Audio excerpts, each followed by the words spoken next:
Hello, welcome back for the feedback video from week 3. My name is Gilbert. My name is Pierre. Let's look into the main topics we faced in the discussion forum. CLT versus DLT, glue or no glue.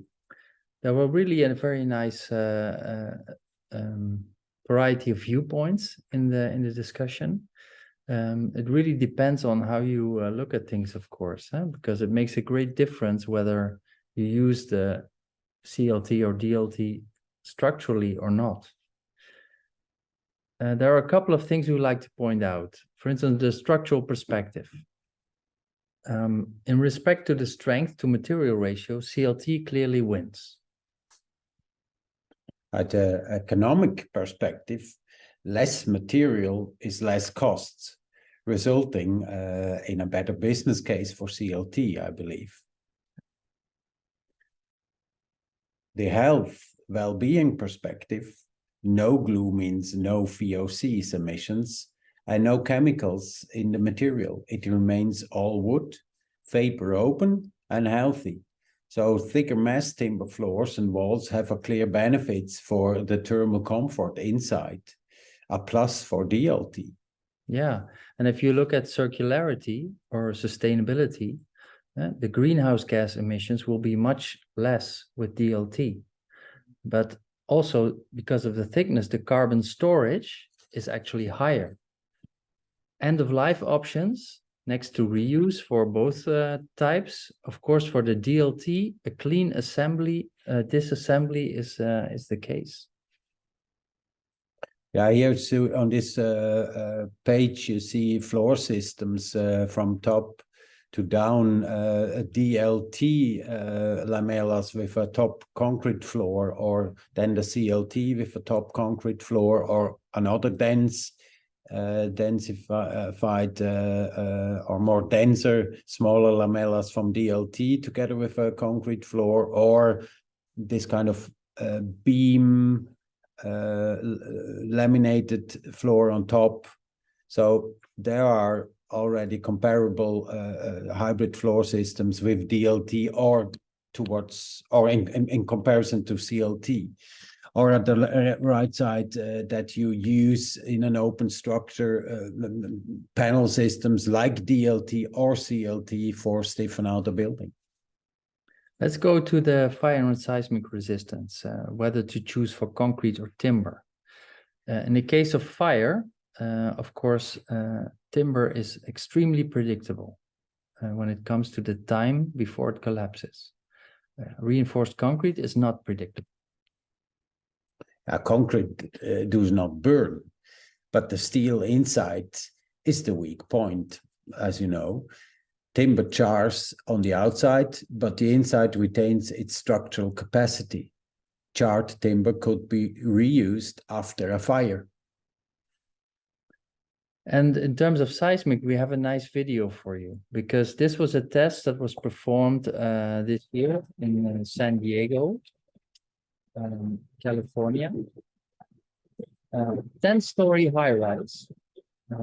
Tested for Richter scale 4 to 10.8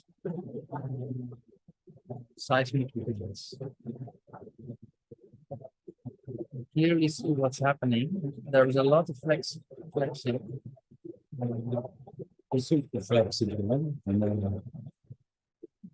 And also in the forum, there was a lot of, most people actually chose the timber because of the elasticity and the lightweight, which results in seismic resilience, as you can see in this video.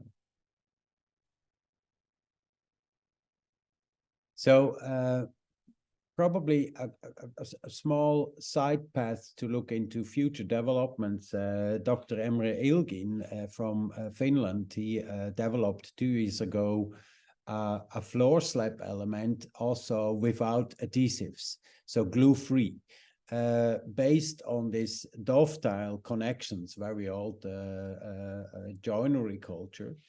And here you see these planks coming together, forming also crosswise a slab element. And here a demonstrator element was ready to go in the fire test. And the comparison in between CLT and this dovetail laminated element was that it absolutely performs almost better than CLT. So because probably what you see at the right side, there is slightly a little bit thicker or more mass on timber, so it hangs longer together.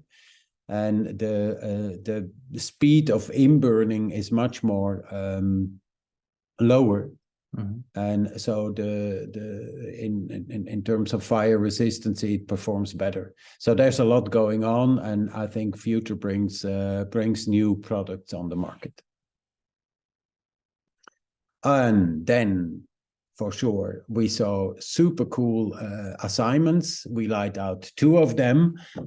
Many buildings around the world popping up, small scale buildings, mid-rise building, high-rise building, and here is one in Copenhagen. This is you can say a mid-rise building, 8-story high.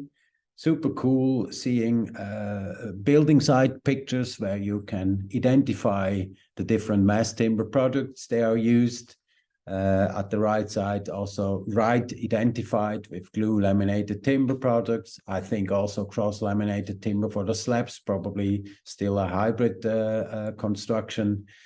A little bit difficult probably to recognize or identify mass timber members from renderings from an architect. Maybe engineer drawings or the building site is more informative, but absolutely cool to see this. And a very nice example from Japan, where we see a 12-story building built last year. And it is actually in a seismic region of Japan with very severe earthquakes. And it was built and designed for a Richter scale 7 events. You see a structure that consists of components put together in LVL.